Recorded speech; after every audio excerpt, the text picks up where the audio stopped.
Hello, welcome to the Outspoken Artist. I'm here at Imaging 2024 with John Gress. John, how are you? Good. Thanks for having me. I am glad you're here. Before I start, Thanks. man, let me tell you, I was a photographer with no actual training. It was your classes, and I think it was, I don't know if it was Portrait Masters. It was that in your YouTube videos. It changed my style. And I'm Wow. sure I'm not the only person that says it, but thank you. You put Okay. out Well, all this thank you. stuff. I appreciate all Well, that you do. I'm glad that it helped. It did. That was kind of the whole point. Like I started, I always wanted to have a mentor when I was starting to learn lighting, and I never found one. I just had to learn by trial and error. So part of why I like to teach people is so that they don't have to do all that work that I had to do. It's absolutely. And how's been being a mentor to some people? How has that been for you? Oh, I think it's great. It's just really good to see people grow and develop their skills. And, there's some people that I work with often where I'm mentoring them in person once a month or something. And it's just great to see them go from not really knowing things to then like really doing solid work. Yeah, building that confidence in their own art and eventually, like kids, letting go free and Yeah. do your own thing. Imaging. What brings you to imaging? So I actually got asked to teach in imaging when it was in Atlanta in 2018 or 19. I don't remember which, but that was my first time at imaging. This is my fifth one.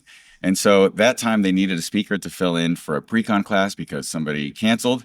And so I got the call. And I'd never taught before in person for the most part. I mean, I did a little things, but not for real. So I decided that I better start teaching workshops in my studio leading up to imaging because I didn't want to look like an idiot. And at that point, all these people on Instagram had kept asking me if I was going to teach workshops. And I didn't really have the confidence because I thought like, well, I don't want to rip these people off. I want to, if I'm going to take their money, I want to actually teach them. And so getting asked to speak in imaging sort of got me off my ass, so to speak, and got me into teaching. And so then that's gone from something that people ask me to do to now 2/3 of what I do. So about 5 years later. And how did they come about asking you? How do they know about what you were doing? Oh, it would just be people that would DM me that would say, I like your work. And are you going to teach workshops? Because I'd love to come and learn from you. And I just started writing down people's account names by cities. And I was like, eventually, if I do this, I'm going to email or DM these people and see, if they're available, if they want to come. I don't really know if anyone will come and that sort of thing. That's awesome. Now that from there till now, where has the speaking education taken you around either the country or the world? So I've been to, oh, that's a good question. I don't know. It seems like I'll tell you this. So I go to different cities around the country, and I probably go to a city like, let's say Boston every other year, and I'll go to New York and LA every year. And at first, sometimes going to these cities and teaching a workshop there was new, and I didn't really know any photographers there. I'd been to these cities before, but I didn't know people there. And then the second time, it was sort of like, oh, okay, well, I'm doing that again. And then the third time, it was like, oh, I'm going to see this person, that person, and that person. And so now from teaching, I have friends in all these different cities, and I'm always calling people in different places and talking to them and keeping up with them. And then it's just great that I get to teach those workshops and go see those people again. And people have hosted my workshops who have now become friends, like my friend Donna Maria in the DC area, who I'll be doing a workshop with on Cinco de Mayo. It's hard to forget that. Nice. What would you say to someone trying to decide if they should go, let's say, imaging or some other convention? They don't know if they should do it or not. What would be your perspective of whether they should or not? Oh, I think definitely do it because you can learn from so many people in so many different classes. You can get a little bit of column A and a little bit of column B, or you can go sort of a deep dive and you could see 3 people that are all sort of in the genre you want to do. But the best thing I think about imaging is just making friends. I think I came to my first imaging and knew no one. And then somebody asked me to go to a party, and then in the Uber there, I met someone, and then I saw that guy at a party last night. Oh, nice. Yeah. Go figure. Small world, small world. How has your style evolved over the years? Because you are a master of like light and gels and everything else, but also posing. Oh. How has it evolved? Well, thank you. I think, okay, so to give you a little backstory, I was working mostly in photojournalism, and then I would photograph people that were in the news for newspaper articles or for magazines. And so mostly it was business people and then some athletes or celebrities and that sort of thing. And then in 2008, my friend said he wanted to be a fashion photographer and wanted me to teach him lighting. So we went out that first night, and I was the model and he was the photographer. And eventually we found people that wanted to have their picture taken. And that was good. And it was so much more fun because I've always been camera shy, but it was so much more fun to have someone that would sit there for more than 5 minutes and let you play with the lighting and let you work it and try to get something better because they wanted a good picture and you wanted a good picture. Right. Whereas those other people, they'd want you to sort of like shoot it and let them go. So that was so much fun. And that got me, I would say from 99 when I got my first lights to 2008. Of course, at first my skills went up, but it sort of plateaued over time. And then when I started doing those model shoots, I was doing 2 a week throughout that recession that happened a little bit after that. And over those, let's say 2 years from 2008 to 2010, like my skill level shot way up. And then I started learning video and I stopped doing those test shoots with models. And then my friend talked me into getting on Instagram in 2015. And I was reluctant because I was like, I've got my Facebook business page and Just one more thing. I don't need one more thing. Exactly. And then I started posting stuff and I ran out of content. So then I had to make more content. And then I noticed that I would get more attention if there were behind the scenes photos. And so I was like, okay, I'm going to post behind the scenes photos. And so then that led to photographers following me, even though when I got on there, I thought like, oh, people that will want to hire me to take pictures will follow me. But Funny how that works, yeah, right? right. But that didn't happen. And along the way there, I also like kept seeing these photos of painted backdrops. And I thought like, those look really expensive, but it looks cool.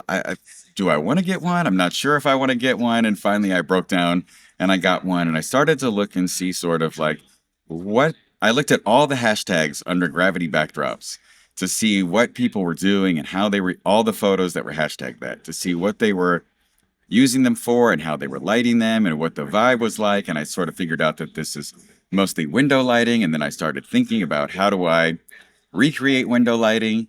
And it was just a bunch of practice and trying to go through that look. And so now what will happen is I'll go on Instagram and I'll see a picture of something that I like, that's something different that I haven't shot before. And then I try to recreate it or I try to do something similar just so I can learn from the process of using that new lighting. So lately I've been playing with gels and playing with continuous light and dragging the shutter while using those two things together. And so I always find that I'm trying to explore something new and teach myself something new. Or I guess in the last few months, I've been using mostly hard light. So it's just fun to sort of explore those genres and then you sort of learn a little bit from it. And then it just helps you remix it into something else the next time you're doing something else. I think you answered the question I was going to ask you, which is you mentioned plateau, which is so common amongst photographers that you get to a point and it's just the same thing over and over again. How does one get out of it? But to your point, it's just look at maybe something that you like and try to replicate it just to get yourself from there to there and challenge yourself. Would that be fair? Oh, no, absolutely. And I forgot to say that once I got on Instagram and I ran out of content, I had to start shooting models again in order to get content. And then that turned into me doing those shoots once or twice a week. And then my skill levels went up again. And it's just continued to go up and up and up and up over time because I just keep trying those new things and seeing what people are doing and thinking about how to put my own little spin on it and trying different things. So it's a constant challenge you're doing. Oh, yeah. No, absolutely. And it might be like experimenting with colored continuous light. Now there's a whole new thing to learn and discover. From your classes, did you have a Q&A session, I presume? Or no? I let people ask me the questions the whole time. Okay. And usually at the end, let me rephrase that. It's like sometimes I've heard people say like, don't let people ask questions during your presentation because they might take you on a tangent and get derailed. But I, as a speaker, like that if they keep asking me questions because I forget to mention some little thing here or there, or I'm getting instant feedback of like, I didn't explain that well, let me fix it. So I will just encourage people to ask me questions the whole time and just sort of keep it going. And then I do ask questions. I do ask for questions at the What end. are some of the common questions that you get at your talks or even online? What are people wanting to know from you? Oh, well, let's see. It's a lot of stuff and a lot of different stuff. Um, how you use a light meter, um, how do I pose men? Um, Posing is probably the biggest one, I think. I yeah. have all the technical skills, and to this day, Okay. I have to refer either to your videos Okay. or to like Lindsay Adler's book or something Yeah. for posing, because I don't know if that's something that just naturally comes to people, or do you have to just consistently do it to get it right? I kind of, when I'm on set, I would usually encourage the model to try, or the subject to try different things. I'll say, like, look, we're going to get your next top model on, just try different stuff. We're going to take 600 pictures. 6 of them will be good. I'll find them. Don't worry. If I see something that needs a little fixing, I'll fix it. I try to give them a little, um, I'll try to gently correct them and get them going in the right direction. And then if I have to resort to it because they're just too stiff and bad at it, then I'll grab pictures and I'll just say, okay, do this, basically. Give them a reference. Yeah, but mostly what I'm looking for, and my friend Mike Dawkins in Atlanta, I think came up with this or told me this phrase, which is tension draws attention. So anywhere that people are doing things that don't look loose or soft or elegant, then that's going to draw attention. So if I were to be grabbing my arm here or crossing my arms very tightly, this would be giving us a bunch of tension, and you would see indents in my clothing, and it just wouldn't look good. But if they sort of have their hands in a wave and hold that up to their chin, that's going to look a lot better than punching themselves in the face. So it's just all these little subtle things. Like I'm usually looking for, are they grabbing their knee or is their ankle at some weird angle? And I'm just trying to correct these little things that are um, just drawing attention because they're awkward. Of So, course. Do you have a memorable shoot that you just it left a core memory to you? oh, but this has nothing to do with what people think of when they think of me. But when I was doing photojournalism, I got asked to photograph a university music composition class that was having a special guest. And the students had no idea who the special guest was. So there were like 30 people in the room. And this guy comes through with a guitar. Another guy comes through with a guitar and goes, "Hi, I'm Sting." Yeah. And it was for an episode of an MTV TV show. Okay. And so for an hour, he took questions from them, like played songs, sang. It sounded exactly like the album, exactly how you would think of it. And then at the end, because they were master's level students, he said, okay, everyone grab their instruments and we're going to play Every Breath You Take. And then he just started the song and was like, okay, now we're going to have a tuba solo. Go. Oh my God. Yeah, and they just dropped right in. So, yeah, it was just very cool to see. It was very cool to see them, of course, being very much obviously into music. See this person and interact with them. Well, the shock factor of not knowing who Yeah. it was, and then boom, here's Sting. Yeah. Well, actually, they thought that they were having a commercial filmed of their class for the university. Okay. And the teacher came out and said, I have a confession. I lied. We have a special guest. Wow. So, That's awesome, though. Yeah. That's really great. That's really great. Since we went outside of photography, just curious, if you were to become an expert at anything right now, John, like that, what would it be? oh, I think I would be a YouTuber about history, which You- has nothing to do with anything you Have would you expect. seen the? He's getting a plug. The Armchair Historian. Have you seen him yet? Oh, I don't know. That's his name. The Armchair. He's literally Okay. sitting in an armchair. Okay. And that guy is awesome. And I think if you like history, you will love this Okay. guy. But why history? I think I've just been, it's funny. When I was in school, I thought that it was a terrible thing to study because it just seemed like they were forcing you to memorize dates. But then I sort of learned over time, and no, it's like this is how everything is connected and how these different things formed, and it's just context for everything and understanding everything. Do you have a favorite time period? Well, I used to like the U.S. colonial time period, but no, I tend to just sort of dabble. I'm not going like past 1600-ish. I'm usually just sort of learning things about different stuff that's maybe more in that from there on. So one of the things I watched was very nerdy. It was like a 9 hour series that I think was from the Canadian government from the 1960s of a guy in an armchair, occasionally smoking, all in black and white. That was like sort of the history of Canada and sort of how they formed their border with us and the context of how they were viewing the U.S. Revolutionary War and how they were viewing the U.S. Civil War and how they kept thinking that we were going to invade them and take them over. And they kept thinking that, and we kept thinking that England was going to use Canada as a base to try to take us over again. So it just caused all this misunderstanding back and forth. And then eventually we just sort of said, okay, whatever. Was this a YouTube video? It was on YouTube. Okay, so we have something in common. Yeah. I also would sit through a 9-hour video, which great for that content creator. His algorithm, you fed the algorithm. Yeah. But cool, man. I didn't know that about you. Well, there is one thing that might be helpful for photographers, which is there was a series on PBS called Civilizations, and it was sort of the art history of the world, which I think was also 6 hours. But you can usually find it on YouTube. Somebody will have pirated it, put it up there. A lot of people don't have the attention span. Have you? Yeah. Well, you're on YouTube. Great segue. How's that YouTube journey been for you? Well, I didn't want to do it at first. It's just that when I started teaching workshops, I figured, well, people need to know me rather than just know the pictures. So let me do this. And I know that I was like very stiff at first, and I've always wanted to be behind the camera, not in front of it. I think I even took a selfie a second ago while I was waiting, which is very unlike me. And I was like, okay, I probably need a photo of myself today. Let's do this. And so, I sort of had to get used to it. And I had to get used to thinking in my head, like how to edit the video, thinking like, oh, I just screwed up that line. How far back do I have to rewind? What do I need to say? Okay, that's good. Did that make sense? Let me try that again. I also was never a very strong reader in school. And so sometimes I will write a script because the topic is so complicated and read it off of a teleprompter. And even that has been like a growth thing too. Like just doing it more and more. Like now I feel like I could do it a little better.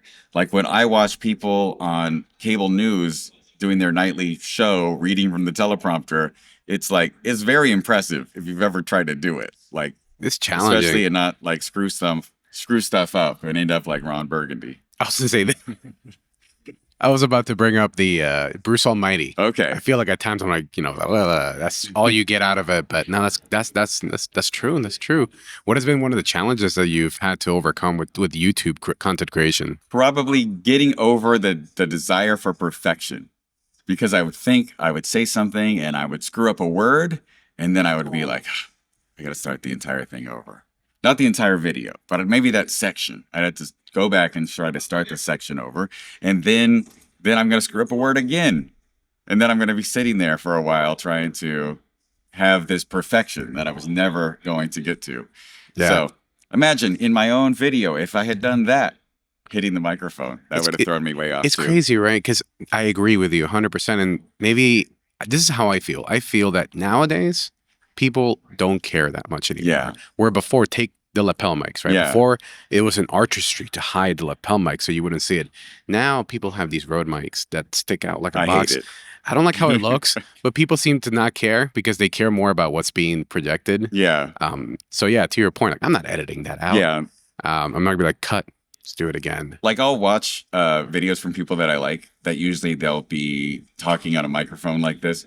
Not photography things, like those history things. And then I'll see them go outside sometimes and they have that thing clipped on their shirt. And I almost want to just like contact them and go, I could show you how to hide that. If you buy like $100 mic and it's clipped, I can show you exactly how to do it. Well, Hollyland just released this microphone. And this is not sponsored by them. It's like, it's this big. It's tiny. Okay. And actually, funny enough, Erin Hernandez has it. I hope I get it back before I leave. Otherwise, have to contact her. But she clipped it on her lapel after they hooked her up with the AB for one of her sessions. Okay. And literally small enough to be there, completely, you can't really see it, but the audio is beautiful. Okay. Not as bulky as the DJI. DJI is a fantastic microphone. Yeah. But yeah, no, I get your point. You see that and you're like, you can put it somewhere else. So I made a video recently with the Pocket 3 camera, and I put my lavalier in that thing. and I will usually use a vampire clip and put it on my shirt right here on this side, so no one can see it. Oh, I stick the vampire clip from the back, but anyway, no Yeah, one sees you made the effort. anything. You made the Yeah, effort. no one sees anything. What a great camera that thing is. Yeah. That Pocket 3. That I'm a horrible gimbal operator, so I have gimbals that are collecting dust. Well, the balancing them is such a pain. Yeah. So like just the idea that I can flip the screen and bam, it's on and it's balanced. So much more inclined to use it. Yeah. No, So- I mean, it helps for people that like, I don't like balancing. I don't like gimbal. I always like step too much. I Yeah. don't care about any of that. Question for you. Do you have a quote or a saying or a belief that you live by that you can share with us? That's funny. You made me think of all these marketing things I've seen where there was a quote from me saying something and I can't think of any of what those quotes said. Hang in there. I don't know. Practice makes perfect. That really like if you don't shoot and go through the experience of doing things and do that problem solving, Yeah. you'll never learn. How long did it take you to actually just do, like, let's say YouTube, or just break that fear of perfection? Oh, when I was worried about hitting the microphone. Yeah. Now you really have to keep it in now that I said that. I'm keeping all of it. I'm keeping it all. I don't know, a year or two, probably making a video a week all through the pandemic. So I still have moments though. I couldn't say 2 words together the other day. I don't remember what 2 words they were, but every time I tried to say those 2 words, because they were like sounds. Are Yeah, it you was a editing your mess. video still, or are you having somebody do it so you don't have to make those tough choices? Oh, no, I'll do it because the roadmap's in my head when I'm recording it. Constantly thinking like, okay, I know that I can put a photo here. So if I go back to that part, okay, I'll start there. Oh my God, communicating that to somebody would just take more Yeah, work. right, exactly. It'll More just trouble than it's worth. I agree. Yeah. I agree. Are there any questions you think I should have asked you that I might have not asked you? Oh, that's a good question. I don't know. Do you have any hobbies that not a lot of people know you have? Okay, so when we bought a house a year and a half ago, I had to buy a pellet wood smoker because I love barbecue. So when I would travel as a photojournalist, my friend and I would try to go to these barbecue places in different cities. There was a place here we'd always come to too, but I can't remember what it was called. It was red. There might have been mill in the word. That's all I remember. It was on Bardstown Road.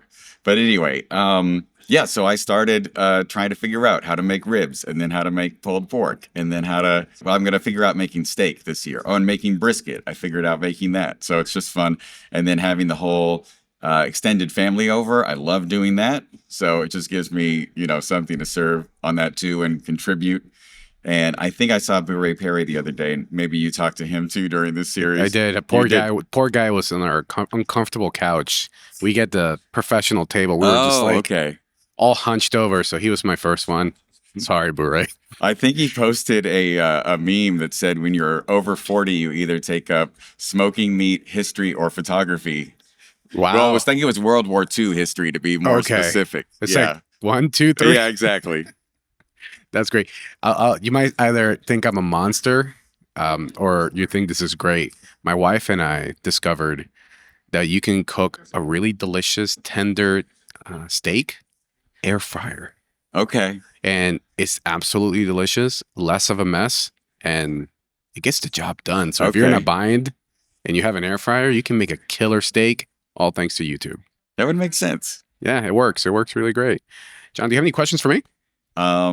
Why did you decide to do these podcasts?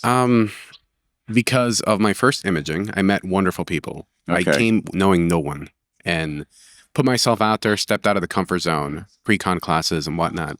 And after I left, I was thinking to myself, I was actually trying to come up with content. I did Excel tutorials, like how to do this, how to do that. It wasn't in here. It was just like I was doing it and I probably messed up more than anything. And then out of the blue, I'm communicating with some of the people from imaging and I'm like, man, these people are great. These are really great people. And here I am trying to make something about me. And I realized that's not what I wanted to do. I just wanted to do something where I can showcase other artists. And I interviewed the people that I knew and then started thinking, okay, what's art? Art's not just photography. It could be anything. There's a guy in Tampa that teaches people how to make a knife from scratch. That's freaking awesome. You go there, bam, bam, bam. You have a knife that's custom, one of a kind. And I find that fascinating. And not enough of the world knows about these people. There's so many talented people here that nobody knows about. Small, big, etc. At the end of the day, we're all regular folks. We all maybe like steak, doing like history apparently. And that's why I did it. And I come to find out that it's more natural, more me. I don't have to be a persona. Okay. And that's why I did it, John. Yeah. I think what I love coming to conferences for is just building those friendships. And I think we were at a party the other night, and so I was teaching a workshop. Somebody that I knew in Portland, the city we were in, he was like, "Oh, can my friend Wiley come?" And so she came, and then we became friends. And now she comes and assists me at all of these conferences, and we keep in touch and hang out. And we're always constantly feel like putting more members into the family. And everyone that we're getting into the family is usually all of the same mind, that like we just want to help people get better.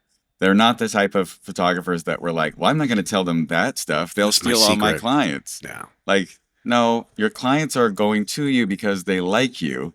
And if you have that attitude, you're probably a jerk and they're going to leave you anyway. Yeah. So it's like I could teach someone everything I could, and they're still going to take pictures different than me. They're not going to know the clients I have. They're not going to come steal my clients. I mean, that's ridiculous. My clients might go to someone else, but it's not going to be because I share the secret sauce with someone else. It's like I just want to help people get better and improve their skills and live their best life and do whatever that thing is they want to do. And that's the good thing about the conferences. Like, you can come here, you can see a bunch of people who want to give, and you can get what you need to go to the next level. Absolutely. And to your story Yeah. about that person from Oregon, the pivotal moment for me was I had a choice. And had I not made this choice, this wouldn't have happened. We wouldn't be talking. A friend of mine said, I met him at the gym out of all places. Okay. Hardcore, man. That guy was hardcore doing like upside down stuff. But I met him at Imaging last year. He says, I'm going to go help a friend of mine do a photo shoot. He said, I'm probably just going to hold the light stand or Okay. whatever, right? And you're more than welcome to come. And at first I'm like, man, I'm tired. 'Cause, Was this in Las Vegas? No, this was in Oh, okay, just Nashville. checking. Okay, sorry. I'm sure this happens. So we're in Nashville, and I thought, oh, I'm tired, man. I'm just probably going to go to bed. But I made a choice. I'm like, screw it. I'll just, yeah, sure, I'll go. I'll join you. And I'm there. And what ended up happening was, Kiati was photographing Jess and Veronica from Aftershoot, and they were doing kind of like a wedding session in the Gaylord. And there was Rick holding the light, and this other person was holding the flare. And I realized that these are all professional photographers helping one photographer get these images made. And here I am just taking, I'm like, oh, stop, hold on a second, let me fix this so you don't have to Photoshop this later. All these amazing talent coming together to help one person. And it wasn't about the competition. It wasn't about the secrets. It was just about a collaborative effort of, we're just here to help everybody out. And that is a core memory for me. And I don't know if you've had experiences like that yourself, where who cares who you are, just help this person out and help them do a shoot. And that's pretty cool about imaging. Well, so my friend Diana Robles, she was teaching this morning, and Wiley and I were her assistants. Nice. And Wiley and Diana were my assistants during my class. So it's like the same exact thing. So, yeah, making sure that everybody has what they need and that everything will be fine, and doing all those little things you can do to fix stuff. This is awesome. John, man, it has been great talking with you. Yeah, you too. And I appreciate you coming. Absolutely. And don't forget, Armchair Historian. I think you'll like it. They're not 8 to 9 hours, but you'll like it. Okay, I'm going to send you a link to that boring black and white I'll Canadian watch that Canadian history film, and I can learn a little bit. So, and with the older armchair cigar guy. All right, John. Thank you. Yeah. Nice talking to you.